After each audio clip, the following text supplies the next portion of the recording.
아내의 방. 조남숙 단편소설.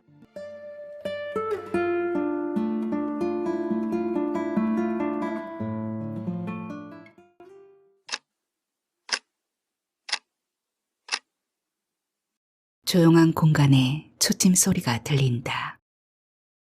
창문에는 미니 커튼이 달려있다.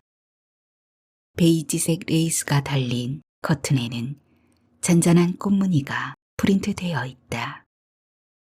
오전의 밝은 햇살이 커튼 사이로 들어온다. 책상 위에는 거북이 붓거리가 오뚝이 서 있다. 붓거리에는 먹물이 배어있는 붓과 붉기가 채 빠지지 않은 새 붓이 걸려 있다. 나는 붓거리를 빙그르르 돌려본다. 붓들이 출렁이며 소리를 낸다. 아내의 손때가 묻은 붓거리는 윤이 난다. 아내의 그림자가 드리운 방에는 그녀가 보았던 책들과 그녀가 쓰던 물건들이 언제나 제자리에 놓여 있다. 오늘은 그녀의 방이 생경해 보인다. 기다림에 지친 탓일까? 내가 늙어가는 것일까? 집을 나간 아내는 며칠이 지나도록 돌아오지 않았다. 가면 어딜 가겠어? 생각했을 뿐 그냥 내버려 두었다. 일주일이 지난 어느 날 나는 비로소 그녀가 핸드폰 번호까지 정지시켰다는 것을 알게 되었다. 아내는 분명 나에게 시그널을 보냈을 것이다. 돌이켜보면 시그널은 있었다. 늘 부지런하던 그녀가 말이 없었고 우울해 보였다. 텅 빈 눈으로 먼 곳을 자주 바라보았다. 아내가 말이 없는 날이면 집안은 적막강산이었다. 이상하다 생각하면서도 나는 그런 아내에게 왜 그런지를 묻지 않았다. 그때가 아내의 나이 40대 후반이었다. 경찰서에 신고를 했다. CCTV 속 아내는 작은 트렁크를 끌고 가다 몇 차례 뒤를 돌아보았다. 아파트 11층을 한참 올려다보는 것 같았다. 그것이 그녀의 마지막 모습이었다. 그렇다. 금요일 아침이라고 기억한다. 그날 아침 그녀는 나에게 이상한 말을 했다. 당신 나 없이 잘 살 수 있겠어? 하고 물었을 때 나는 양미간을 찡그리고 그녀를 힐난하듯 쳐다보았다. 내가 출근할 때 그녀가 아파트 복도를 지나 엘리베이터까지 따라 나오는 것은 드문 일이었다. 엘리베이터 문이 스르륵 닫힐 때 그녀는 엷은 미소를 띄우며 나에게 손을 흔들었다. 미소는 슬퍼 보였다. 내 방은 내가 치울게요. 아내의 목소리가 들리는 듯하다. 다른 것은 슬그머니 넘어가도 다른 사람이 자신의 물건에 손을 대는 것을 무척 싫어했다. 특히 무언가 적어놓은 메모지가 보이지 않는다든가 펼쳐놓았던 책을 접어놓았을 때이다. 그날도 아내가 없는 틈을 타서 책들을 한쪽으로 밀어놓았던 것 같다. 분명 여기 있었는데. 아내가 손바닥만한 메모지를 부산스럽게 찾았다. 목소리에는 짜증이 배어 있었다. 그녀는 집안에 혼자 있을 때 종종 책을 들고 거실로 나왔다. 당신이 일찍 들어올지 몰라서 미안 하고 서둘러 치웠다. 나는 평소에 널려있는 것을 보지 못했다. 자신의 방이 생겨서 좋아하던 때가 엊그제인데 방이 좁아서 답답하다는 것이다. 그도 그럴 것이 붓글씨를 쓴 종이가 널려있는 것만으로도 아내의 방은 꽉 차 보였다. 묵향이 아무리 좋다 해도 검은 먹물이 여기저기 묻어있는 그녀의 방은 깔끔할 수가 없었다. 또한 아내는 불현듯 무엇이 떠오를 때마다 메모하는 습관이 있었고 전화를 받을 때도 볼펜과 메모지를 마주하고 있었다. 식탁에는 늘 책과 메모지, 볼펜이 놓여 있었다. 책을 거실이나 주방 식탁으로 가지고 나올 때에는 작은 노트를 챙겼다.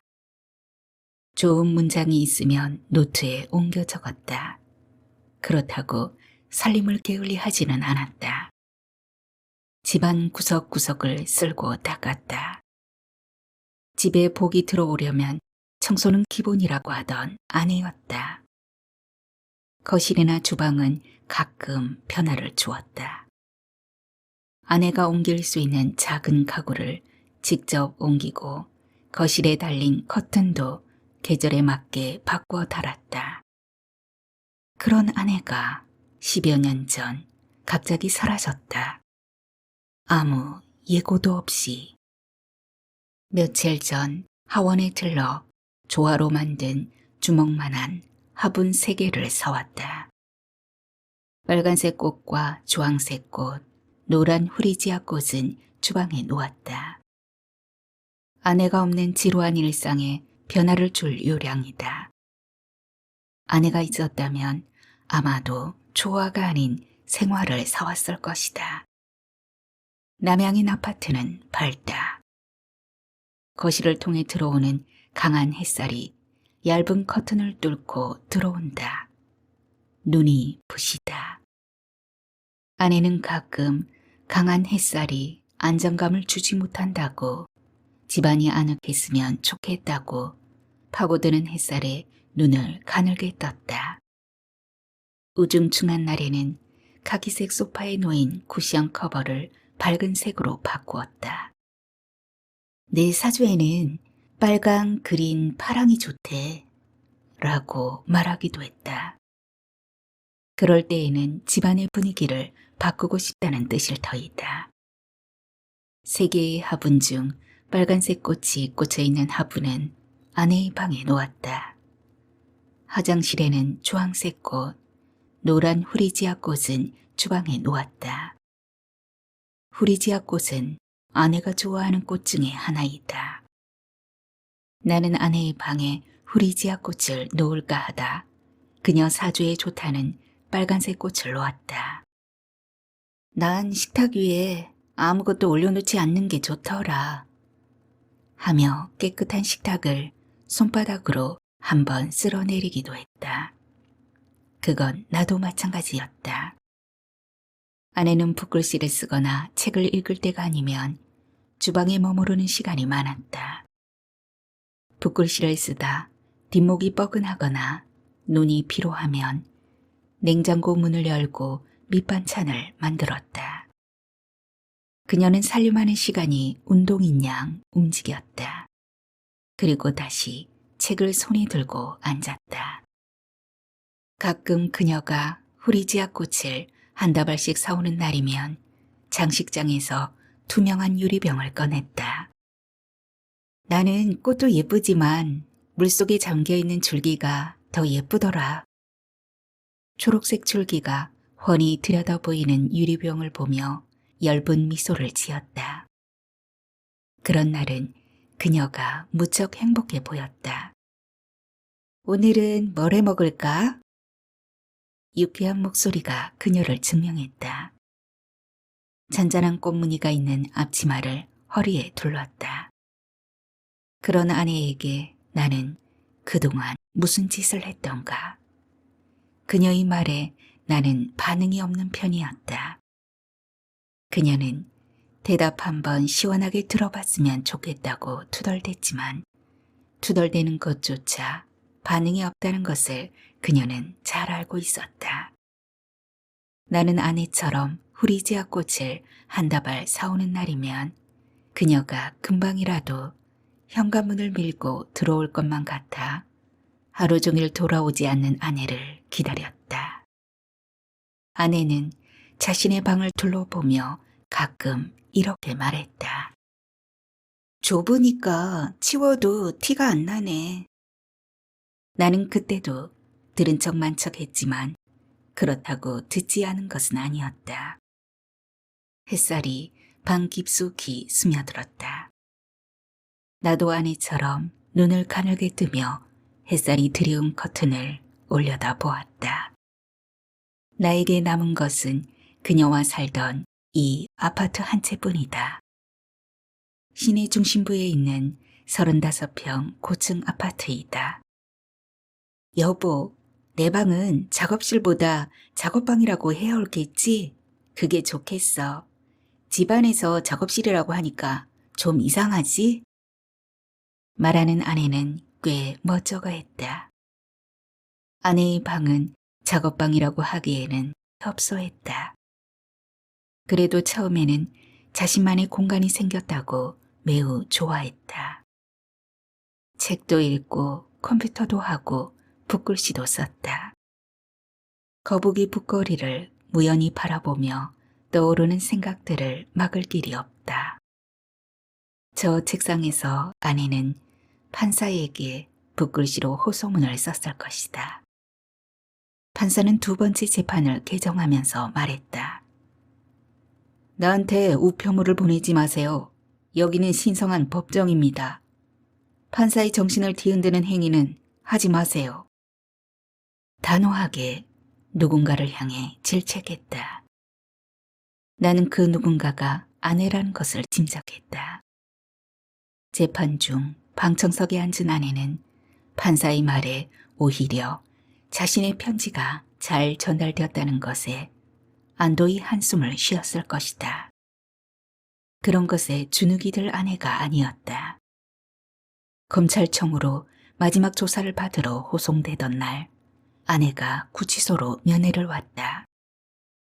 구치소에 내가 없다는 것을 안 아내는 담당 변호사를 어떻게 설득했는지 서초동 검찰청 12층까지 올라왔었다. 철문으로 철통같이 닫혀있는 그곳은 아무나 출입할 수 없는 곳이었다. 철문으로 겹겹이 쳐진 1215호실은 검사들이 있는 특수부였다. 다니던 회사에 문제가 생겨서 나는 경제사범으로 여러 번의 재판을 거치며 형을 기다리고 있었다. 특수부에서 나를 본 아내는 상기된 표정이었다. 검찰청이란 죄를 주려고 추궁하는 곳이지 죄인을 이해하려는 곳은 아니었다. 심성이 약한 내가 겁을 먹고 두려워하고 있다는 것을 그녀는 잘 알고 있을 터였다. 포승줄에 묶인 나는 놀랐다. 그녀가 절대 들어올 수 없는 곳이었기 때문이다. 아내를 보자 울컥했다. 걱정 말아요. 잘 될 거예요. 당신 친구들이 많이 올 거예요. 아내의 목소리는 단호하게 들렸다. 눈빛은 정신을 바짝 차리라는 듯 말하고 있었다. 구치소에서 나는 특별 면회가 자주 있었다. 주로 정계에 있는 동창들이었다. 시대의 흐름을 읽고 있는 동창들은 교도소 정도는 심각하게 생각하지 않았지만 어쨌든 나는 부끄러운 놈으로 세상에 드러났고 가족들을 공경에 빠뜨리고 말았다. 그들은 특별 면회를 와서 틈틈이 나에게 바람 쐴 시간을 주었다. 의무실을 편하게 이용할 수 있도록 해주었다. 나는 친구들을 각별하게 생각했지만 면회 오는 것을 마다했다. 그냥 나를 편하게 놔두었으면 했다. 아무 생각도 하고 싶지 않았다. 점점 구치소 생활에 익숙해졌다. 마치 수행하는 사람처럼 말없이 눈을 감고 앉아 있으면 마음이 편안해졌다. 같은 방 사람들은 특별 면회가 자주 있는 나를 의구심 어린 눈으로 쳐다보았다. 굳이 그들에게 설명할 필요는 없었다. 나는 아내가 오는 것 이외의 모든 면회를 사절했다. 면회 온 아내에게 나는 눈물을 보였다. 아내는 말없이 나를 바라보았지만 원망이 섞인 눈빛이었다. 나는 사회적으로 잘 나가는 친구들을 내 자존심인 양 앞세웠다. 그럴 때마다 아내의 눈빛은 삶의 주체는 당신이에요 라고 말하는 것 같았다. 나는 왜 요직에 있는 친구들을 앞세우려 했을까? 그것은 주체성을 잃은 나의 못난 자격지심이었는지 모른다. 오래전부터 나에게는 꿈이 있었다. 훗날 학창시절 우정을 다지던 친구들과 작은 공간이라도 마련해서 그들과 틴테이블에 LP판을 올리고 클래식한 음악을 듣고 철학을 논하며 취미 생활도 하고 노년을 보내리라는 철없는 꿈. 생각만 해도 멋질 것 같았다. 세상은 생각처럼 되는 것이 아니었다. 초년의 사회생활에 뒤처진 나는 친구들 사이에서 스스로 소외되었다. 마음고생을 하고 안착하려는 순간 모든 것이 무너지고 말았다. 사회적으로 한 단계 신분 상승한다는 것은 매우 어려운 일이었다. 시대가 나를 도와주지 않았다. 그리고 나는 어리석었다. 내가 저질러 놓은 일들을 해결하기 위해 그 누구보다도 삼두팔방 뛴 아내에게 나는 어떻게 했던가, 비하했던가, 유령보듯 했던가. 그녀는 가족에 대한 애착도 강했다. 아이들을 키우는데도 최선을 다했다. 아이들이 학교에서 돌아올 때쯤이면 맛있는 간식을 해놓고 기다렸다. 붓글씨를 쓰기 시작한 것도 주로 집안에서 할 수 있는 취미였기 때문이다. 일주일에 한 번 붓글씨 학원에 가는 것 이외에 외출을 피했다. 아이들과 남편을 기다리며 붓글씨를 쓰고 책을 읽었다. 그녀는 큰 전지에 붓글씨를 내려 써서 보란 듯이 벽면에 핀으로 고정시켰다. 한글 정자체, 흘림체, 오건둥인, 옛 글씨를 쓰며 꽃들 선생님의 글씨체라고 눈을 반짝였다. 나는 한 번도 관심 있게 들여다보거나 칭찬하지 않았다. 뭐라 그럴까 그 모든 것들이 시시해 보였다. 아무런 관심이 없었다. 여보, 나 휘호대회에서 최우수상 받았어. 퇴근하고 들어온 나에게 자랑하듯 말했지만 그때도 나는 들은 척만 척 했었다. 아내의 방 한 귀퉁이에는 화선지가 차곡차곡 쌓여 있다. 주인 없는 화선지는 바짝 말라 있다. 아내는 마른 화선지를 가끔 샤워실에 놓아두었다. 습기가 있는 곳에 두면 웬만큼 회복이 된다고 그녀가 이런저런 말을 할 때 나는 대부분 텔레비전에 귀를 기울이고 있었다. 주로 스포츠와 뉴스, 바둑 프로그램이었다. 어떤 때는 응이라고 대답하려 했지만 목젖이 목구멍을 눌렀다. 점점 습관화가 되었다. 나는 독백하는 여자야 하며 그녀는 시큰둥했다. 나는 말하는 것에 내 의사를 표현하는 것에 익숙하지 않았다. 이 모든 것이 스트레스로 이어졌다. 두통이 일었다. 사리돈과 펜잘은 집안의 필수였다.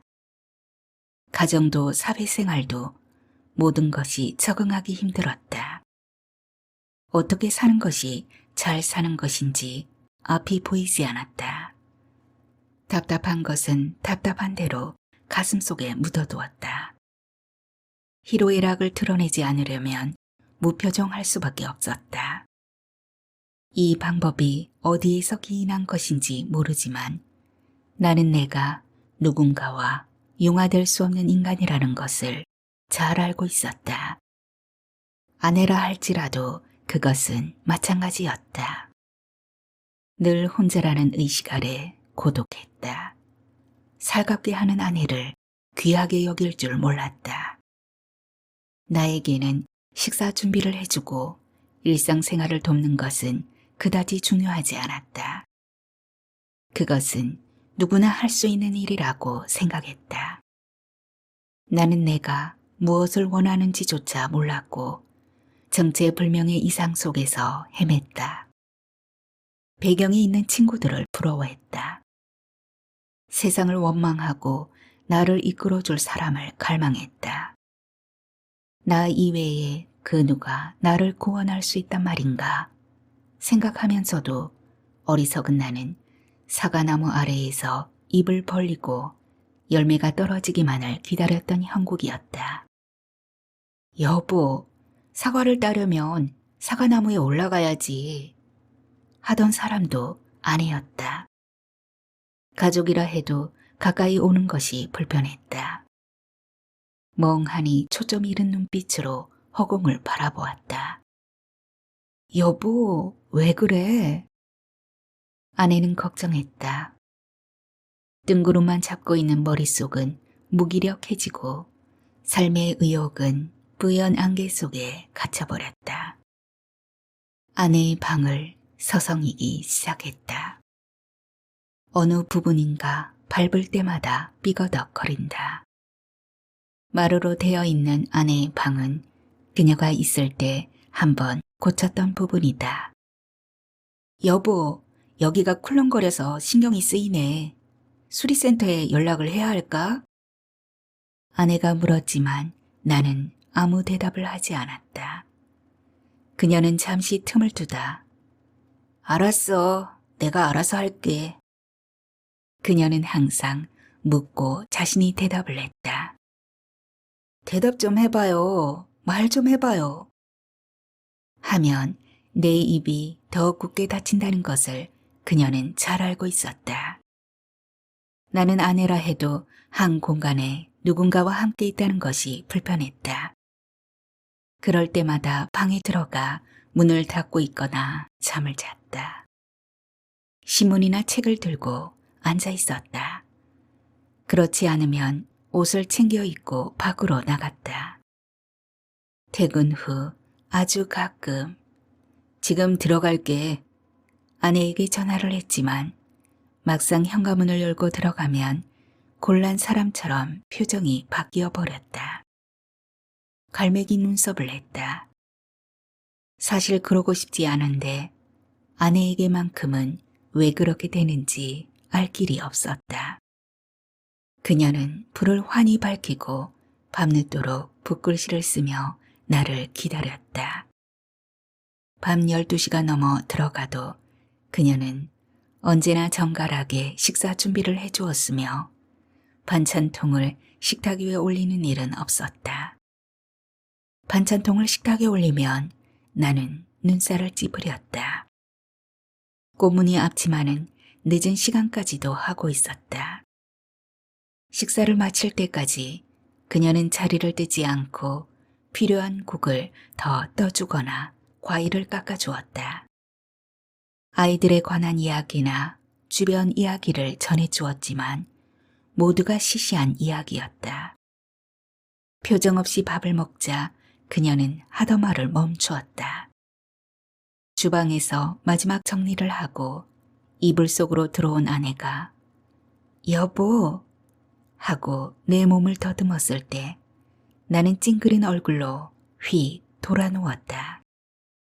모든 것이 귀찮고 그녀의 마음을 헤아리고 싶은 마음은 전혀 없었다.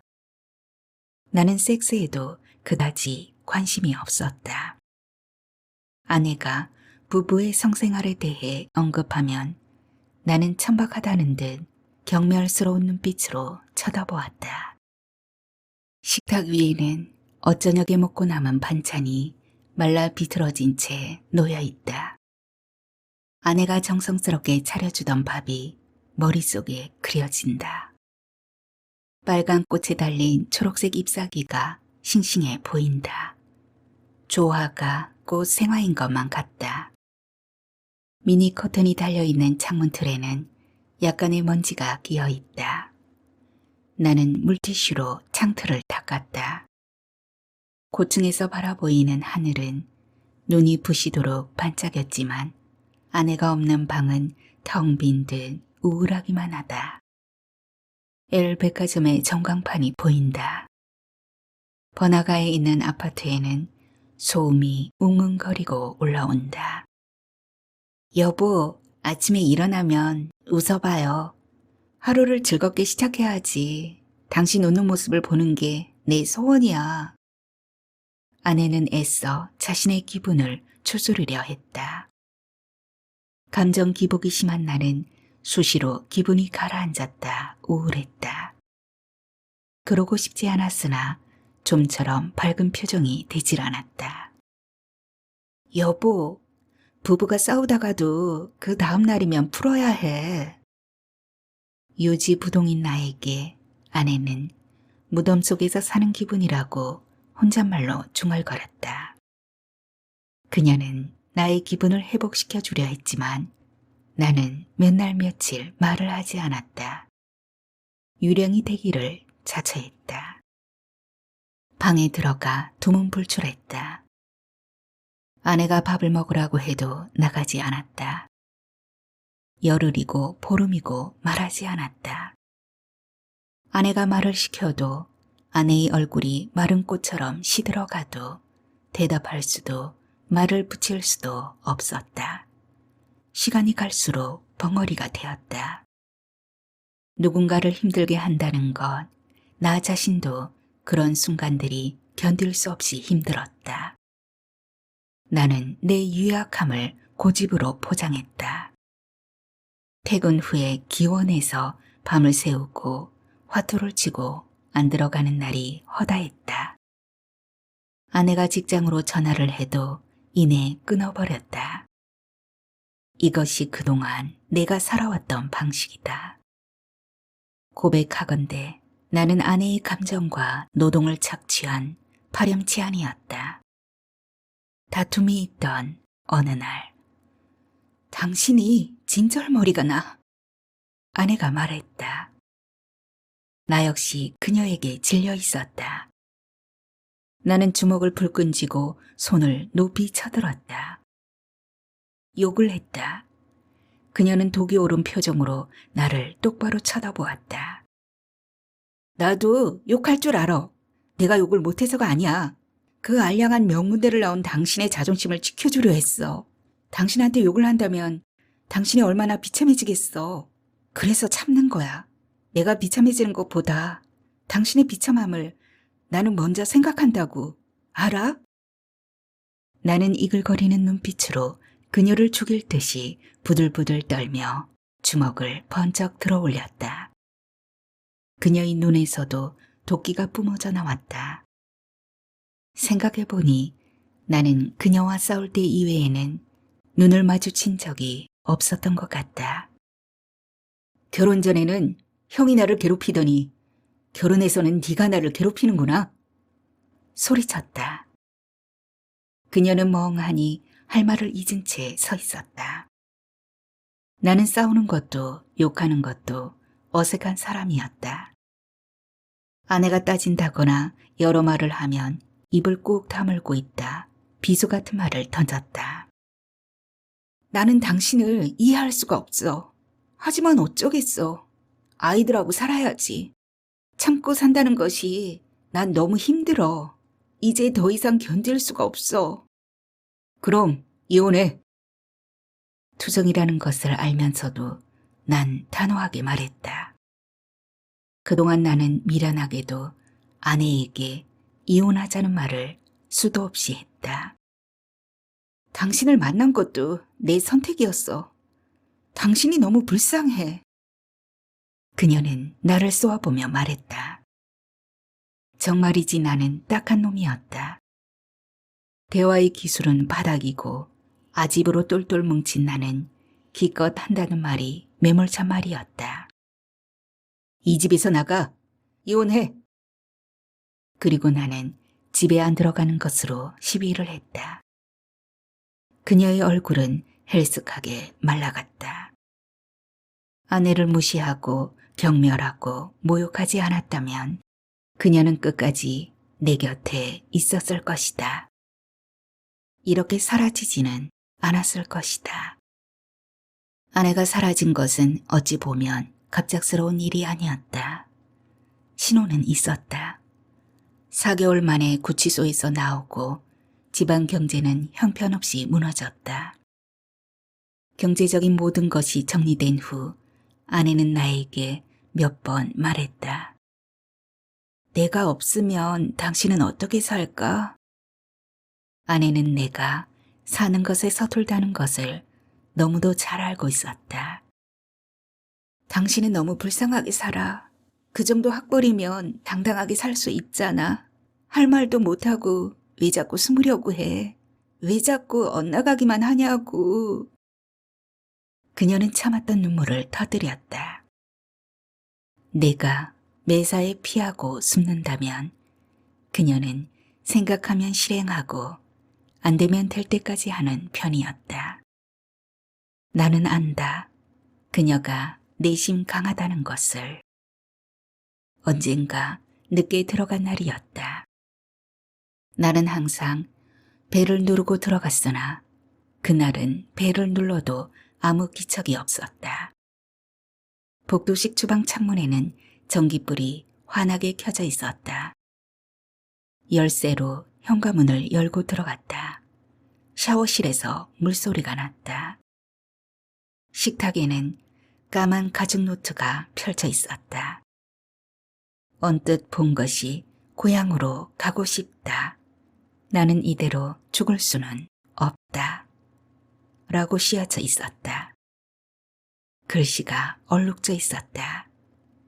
고향? 고향이라니? 무슨 말인가? 서울 태생인 아내가 고향을 찾는다는 것이 의아했지만 책을 읽다가 메모한 책 속의 문장인가 생각했다. 그것이 일기장이라는 것은 나중에 알았다. 그녀는 종종 밤늦도록 글을 썼고 글이라기보다는 일기를 길게 쓰는 것일 뿐이라고 말했었다. 여보, 내가 쓴 일기를 보면 왜 슬플까? 내 일기를 읽고 있으면 눈물이 나와. 세상에서 내가 가장 불행한 여자 같아. 누군가가 본다면 나는 엄청 불행한 여자인 줄 알겠어. 나는 들은 척만 척했다. 눈길도 주지 않았으므로 그녀의 눈가에 이슬이 맺혀 있는지는 알 수가 없었다. 아내를 기다리는 것은 나에게 주어진 형벌이었는지도 모른다. 나는 슬픔에 젖다가도 아무 일 없다는 듯 또 살아간다. 남들이 웃을 때 웃고 먹을 때 함께 먹고 떠들었다. 인생은 그만큼 부조리의 연속이었다. 책상 2번째 서랍 속에는 몇 권의 노트가 들어있었다. 아내는 음식 만들기를 좋아했다. 레시피를 적은 감색 노트와 가계부, 노란 스프링 노트, 시효기간이 지난 여권도 있었다. 작은 스프링 노트 그 표지에는 해학적으로 그려진 양 3마리가 풀밭에서 평화롭게 놀고 있다. 10년이 흐른 지금도 세월 이야기라고 하지만 어찌 그 순간들을 잊을 수 있단 말인가. 그때를 더듬어 본다. 아내는 항상 스프링 노트를 들고 매일 구치소에 면회를 왔다. 필요한 말을 받아 적고 전할 말을 전해주었다. 노트에 감긴 하얀 스프링은 군데군데 칠이 벗겨져 있다. 벗겨진 스프링이 햇빛에 반사된다. 빳빳한 겉장을 넘겨보았다. 첫 장에 적힌 날짜는 98년 10월 10일 가을이었다. 1. 담요, 내의, 러닝, 팬티, 양말. 2. 한의사를 만날 것.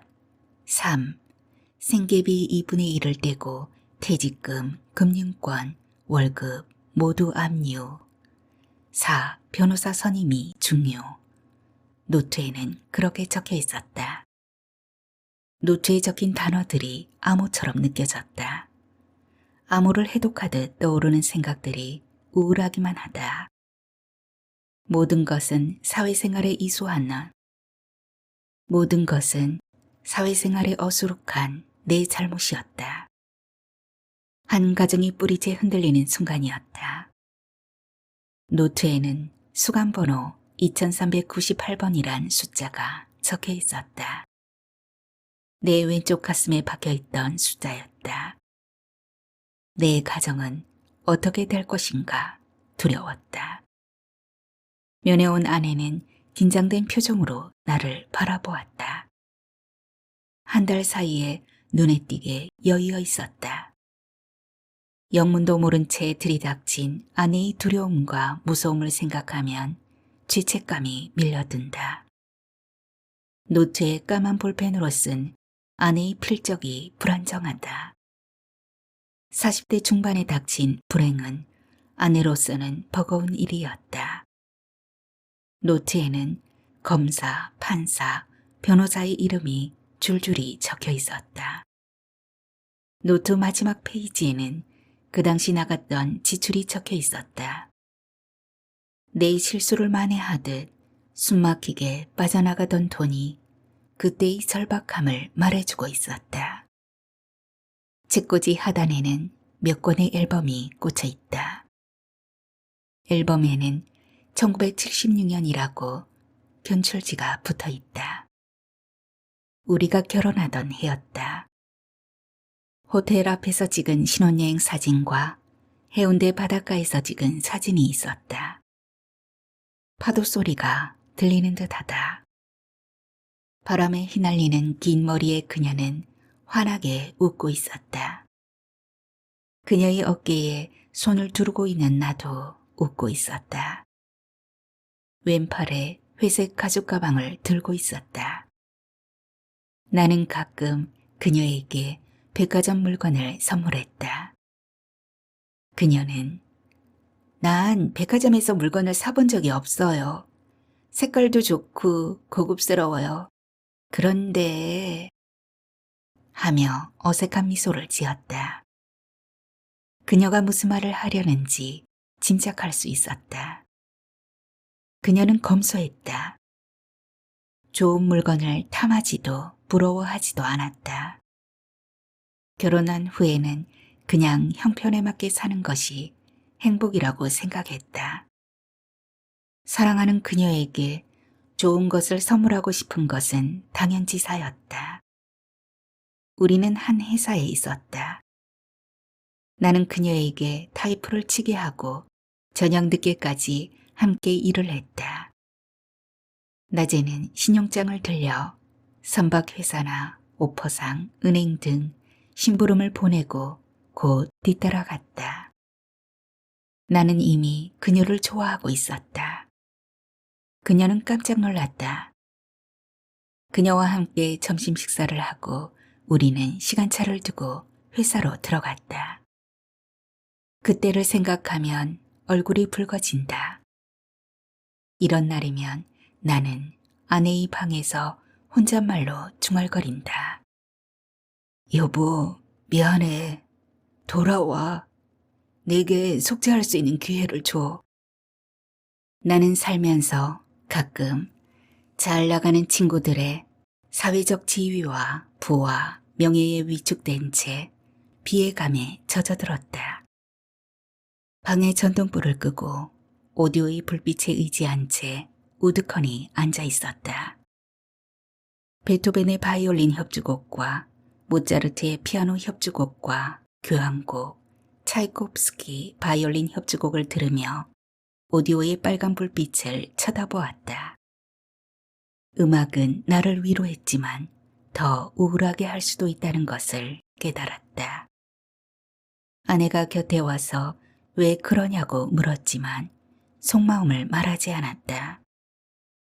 나는 왜 이 모양으로 살 수밖에 없는가? 우울하고 기분이 한없이 가라앉았다. 그녀에게 문을 닫고 나가라고 소리질렀다. 내 못난 자존심이 그녀에게로 향했고 소리라도 질러야 답답한 가슴이 조금이라도 풀릴 것 같았다. 대상은 오로지 아내였다. 결혼 초기에는 부모님과 동생과 함께 살았던 나는 결혼 생활에도 적응하기 힘들었다. 식구들 모두가 나에게는 물과 기름이었다. 아내라 할지라도 다를 것은 없었다. 어색하고 불편했다.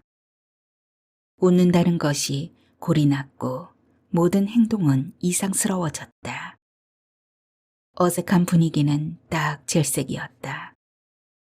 다니던 회사도 그만두게 되었고 안 되는 일은 그녀 탓으로 돌렸다. 첫 사내 아이를 낳고 젖을 물린 그녀에게 네가 재수없어 되는 일이 없다고 정신나간 소리를 해댔다. 불현듯 오늘은 실종센터에 들러야겠다는 생각이 들었다. 탁상용 시계의 시침은 오후 2시를 가리키고 있다. 그녀가 사라지고 나서도 시계는 한 번도 멈춘 적이 없었다. 멈추면 전지를 갈아 끼웠다. 나는 앨범을 펼쳐놓은 채 집을 나섰다. 아파트 복도를 걸어가다 뒤를 돌아보았다. 출근할 때 배웅하던 아내의 모습이 눈에 선하다. 아내의 환영이 보이는 듯하다. 현관 앞에서 그녀가 손을 흔들고 있다. 꽃무늬 앞치마를 두르고 있는 그녀는 울고 있는 듯도 했다. 나는 눈을 비비고 껌뻑였다.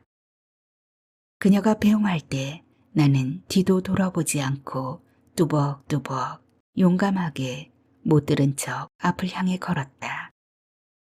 그녀의 기분을 헤아린다는 것이 피곤했다.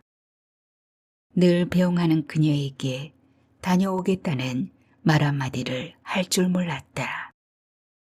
그녀가 사라지고 비슷한 신혼의 변사체가 있다고 해서 달려간 적도 있었다. 지방을 헤맨 적도 있었다. 그렇다. 그녀는 어딘가에 살아있다. 사망했다면 어떠한 방법으로라도 연락이 왔을 것이다. 습관적으로 들렸던 실종센터에서 나와 보도블록을 따라 걸었다. 쓸쓸하고 낯선 거리는 어느 해 가을 보안창 너머로 보이던 거리와도 같다. 버스가 지나간다. 횡단보도를 건너가는 사람들이 환영처럼 지나간다.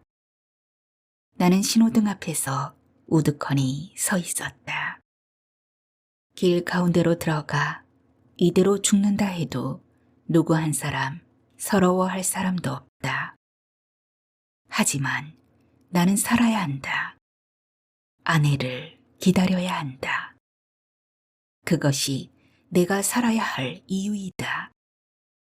어서 집으로 돌아가자. 나는 휘적휘적 발걸음을 재촉한다. 뜯어진 바짓단이 걸음을 방해한다. 그해 겨울 내가 구치소에 있을 때만큼이나 아내의 부재는 암담했다. 아내가 사라지던 그날 엘리베이터 앞에서 엷은 미소를 지었던 아내는 무척 슬퍼 보였다. CCTV 속 안에는 작은 트렁크를 끌고 나간 것이 전부였다. 아내가 떠날 수밖에 없었던 이유를 제공한 것은 분명 나였다. 그동안 내가 저지른 단편들이 어두운 환각 속에 남아있다. 그것은 내가 지속적으로 그녀에게 저지른 은밀한 범죄이자 고문이었다. 오후 내내 돌아다니다 들어온 탓인지 피곤이 몰려온다. 잠은 오지 않는다. 침대에서 뒤척이다 아내의 방으로 건너간다.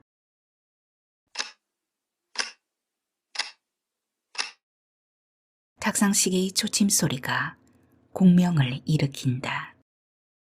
그녀의 사주에 좋다는 빨간 꽃이 나를 맞는다. 실종센터에 가기 전 펼쳐놓았던 앨범이 그대로 놓여있다. 오래된 앨범은 가장자리가 누렇게 변해 있다. 접착식 앨범에는 중간중간 사진이 떨어져 있다. 아이들이 유치원 다닐 때 찍은 빛바랜 사진에는 아내가 한복을 곱게 차려입고 앉아 있다. 아이는 생일 모자를 쓰고 엄마에게 절을 하고 있다.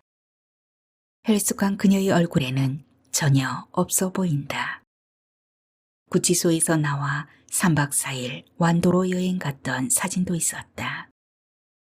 그녀는 그때가 가장 행복했던 시기라고 말했다. 바람이 부는 바닷가에서 아내의 머리카락이 휘날린다.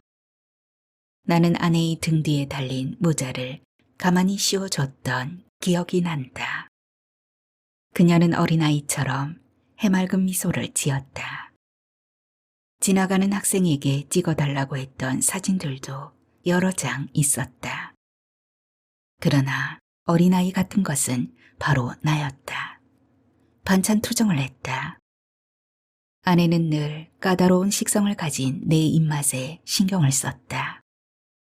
그런 아내에게 이걸 어떻게 먹어?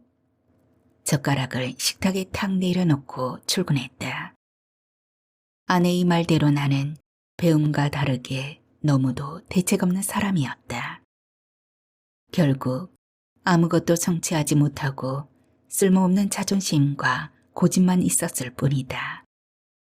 그녀는 사라지기 전 진정한 사과를 원했다. 다용도실 창문이 덜렁거린다. 밖에 바람이 부는 모양이다. 창밖은 검은 어둠으로 물들었다. 나는 어둠을 바라본다. 작은 노크 소리가 들린다. 현관문을 열고 주위를 두리번거렸다. 아무도 없다. 모두가 잠든 고층 아파트에는 노란 불빛이 드문드문 새어나온다. 현관문을 닫으려는 순간 여보 하고 아내의 목소리가 들린다. 아내가 돌아온 것일까? 복도 끝 비상구 쪽에 누군가가 서 있다. 나는 얇은 잠옷 차림으로 허둥지둥 아내에게로 달려간다. 잠옷 앞자락이 펄럭인다. 뻥 뚫린 비상구 계단 쪽에서 찬바람이 후 불어온다.